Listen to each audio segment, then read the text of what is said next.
بسم اللہ الرحمن الرحیم۔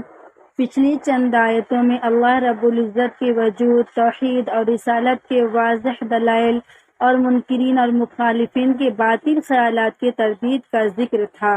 موجودہ سبق آیت نمبر 27، 28، 29 کی تشریح اور ترجمہ ہے۔ آیت نمبر 27 میں اللہ رب العزت نے کافروں کی 3 صفات ذکر فرمائی ہیں، جن میں سب سے پہلی صفت یہ ہے کہ وہ اللہ رب العزت سے کیے ہوئے عہد کو توڑتے ہیں۔ یہاں عہد سے مراد اکثر مفسرین کرام کے نزدیک عہد ازلی ہے، یعنی وہ عہد جو اللہ رب العزت نے انسانوں کو پیدا کرنے سے پہلے تمام روحوں کو جمع کر کے فرمایا تھا اور ان سے پوچھا تھا الستُ بربکم، کیا میں تمہارا پروردگار نہیں ہوں؟ بیک وقت ساری روحوں نے اللہ رب العزت کے پروردگار ہونے کا اقرار کیا اور یہ عہد کیا تھا کہ اللہ رب العزت کی اطاعت کریں گے۔ آیت مذکورہ میں اللہ رب العزت سب سے پہلے اسی عہد کو یاد دلاتے ہوئے ارشاد فرماتے ہیں الذین ینقضون عہد اللہ من بعد میثاقہ وَيَقْطَعُونَ مَا أَمَرَ اللَّهُ بِهِ أَن يُوصَلَ وَيُفْسِدُونَ فِي الْأَرْضِ أُولَئِكَ هُمُ الْخَاسِرُونَ،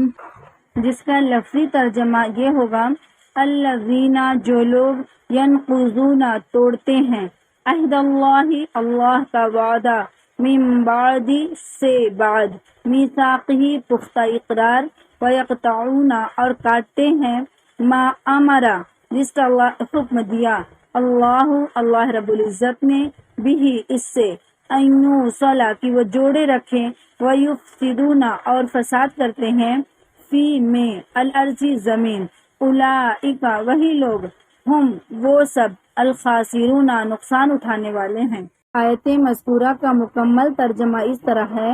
جو توڑتے ہیں خدا تعالیٰ کے معاہدے کو اس کے مضبوط کر لینے کے بعد اور قطع کرتے ہیں یعنی کاٹتے ہیں اس چیز کو جس کو اللہ رب العزت نے ملانے کو فرمایا، اور فساد کرتے ہیں ملک میں یعنی زمین میں، وہی ہے نقصان میں پڑنے والے لوگ۔ آیت مذکورہ میں ینقضون عہد اللہ سے وہی عہد مراد ہے جس کا ذکر پہلے ہو چکا ہے۔ آیت مذکورہ سے یہ ثابت ہو رہا ہے اس عہد کی خلاف ورزی کے نتیجے میں انسان اللہ رب العزت کی اطاعت سے محروم ہو جاتا ہے۔ اسی طرح آپس میں کیے ہوئے عہد و پیمان کی خلاف ورزی کرنا بھی سخت گناہ ہے، جس کی نحوست یہ بتائی جا رہی ہے کہ انسان حقوق اللہ اور حقوق العباد دونوں سے دور ہو جاتا ہے۔ وَيَقْطَعُونَ مَا أَمَرَ اللَّهُ کہہ کر کے رشتہ داروں کے حقوق کی ادائیگی کی طرف اشارہ ہے کہ جس طرح انسان اللہ سے کیے ہوئے عہد کو توڑتا ہے تو رشتہ داروں کے حقوق کو بھی پامال کرتا ہے اور زمین میں فساد مچاتا ہے۔ ان میں سے پہلی چیز اللہ تعالیٰ کے حقوق سے متعلق ہے، یعنی نہ وہ اللہ تعالیٰ کے بارے میں وہ عقیدہ رکھتے ہیں جو رکھنا چاہیے، اور نہ اس کی وہ عبادت کرتے ہیں جو ان پر فرض ہے۔ دوسری اور تیسری چیز کا تعلق حقوق العباد سے ہے۔ اللہ تعالیٰ نے مختلف رشتوں کے جو حقوق مقرر فرمائے ہیں ان کی ٹھیک ادائیگی سے ایک پاکیزہ معاشرہ وجود میں آتا ہے۔ اگر ان رشتوں کو کاٹ کر باپ بیٹے، بھائی شوہر اور بیوی ایک دوسرے کے حقوق پامال کرنا شروع کر دیں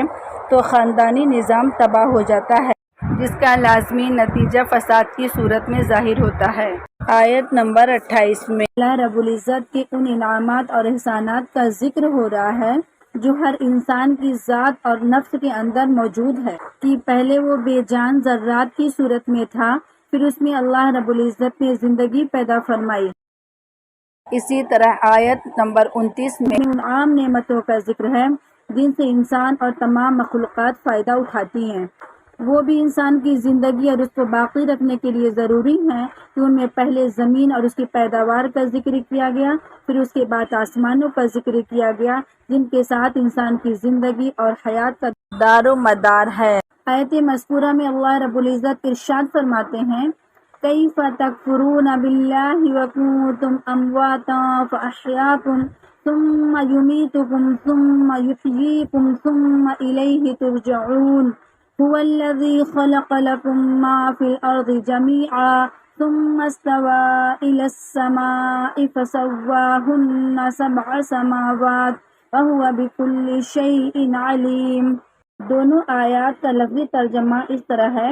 کیفا اس طرح،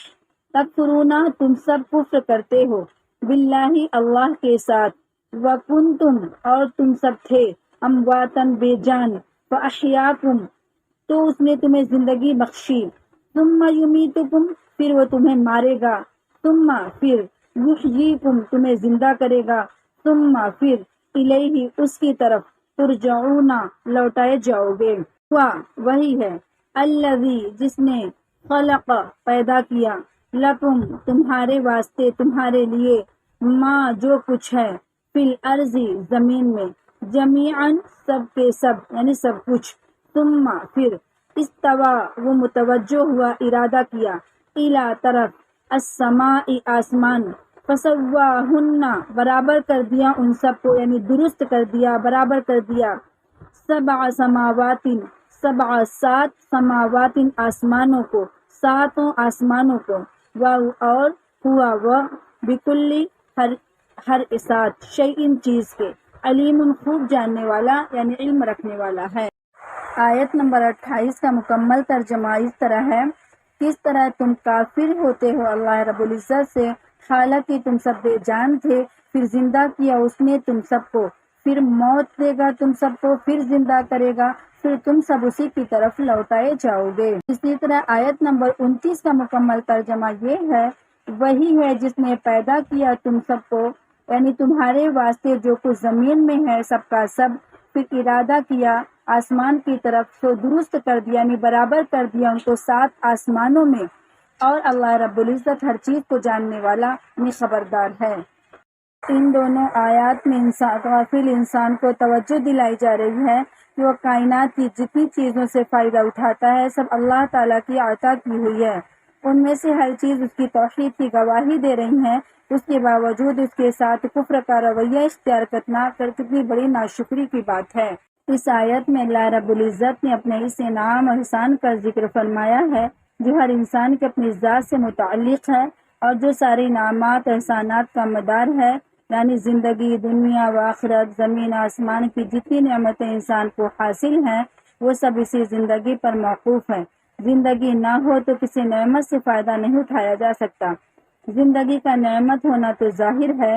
اس کے علاوہ آیت مبارکہ میں موت کو بھی نعمتوں کی فہرست میں شمار کیا گیا ہے، کیونکہ دنیا کی موت دروازہ ہے اس دائمی زندگی کا جس کے بعد موت نہیں ہے۔ آیت مذکورہ سے یہ بھی ثابت ہوا کہ جو شخص رسول کریم صلی اللہ علیہ وسلم کی رسالت کا منکر ہے یا قرآن کے کلام الہی ہونے کا منکر ہے، اگرچہ بظاہر خدا کی وجود اور عظمت کا انکار نہیں کرتا ہو، پھر بھی وہ اللہ تعالیٰ کے نزدیک منکرین خدا کی فہرست میں شمار ہوگا۔ آیت نمبر 29 کے آخر میں اللہ رب العزت کا ارشاد ہے، هُوَ الَّذِي خَلَقَ لَكُم مَّا فِي الْأَرْضِ جَمِيعًا، یعنی جو چیزیں ہیں اللہ رب العزت نے پیدا فرمائی ہیں وہ سب کے سب تمہارے لیے ہیں۔ زمین کی تمام چیزوں کو انسان کے لیے پیدا فرمانے کا مطلب یہ ہے کہ انسان دنیا کی کوئی چیز ایسی نہیں ہے جس سے انسان کو کسی نہ کسی حیثیت سے بلا واسطہ یا بالواسطہ فائدہ نہ پہنچتا ہو، خواہ یہ فائدہ دنیا میں استعمال کرنے کا ہو یا آخرت کے لیے عبرت اور نصیحت حاصل کرنے کا۔ بہت سی چیزیں ایسی ہیں کہ انسان کو ان سے فائدہ پہنچتا ہے، بعض دفعہ اس کو خبر بھی نہیں ہوتی ہے کہ جو چیزیں انسان کے لیے مضر سمجھی جاتی ہیں جیسے زہریلی اشیاء وغیرہ تو اب کسی نہ کسی حیثیت سے انسان کے لیے نفع بخش ہوتی ہے۔ اس آیت کے تحت بعض مفسرین کرام فرماتے ہیں کہ اللہ رب العزت نے ساری کائنات کو تمہارے واسطے پیدا فرمایا کہ ساری کائنات تمہاری ہو اور تم اللہ کے لیے ہو، اس لیے عقل مند کا کام یہ ہے کہ جو چیز اسی کے لیے پیدا ہوئی ہے وہ اس کو ملے گی، اس کی فکر میں لگ کر اس ذات سے غافل ہونا حماقت اور بے وقوفی ہے۔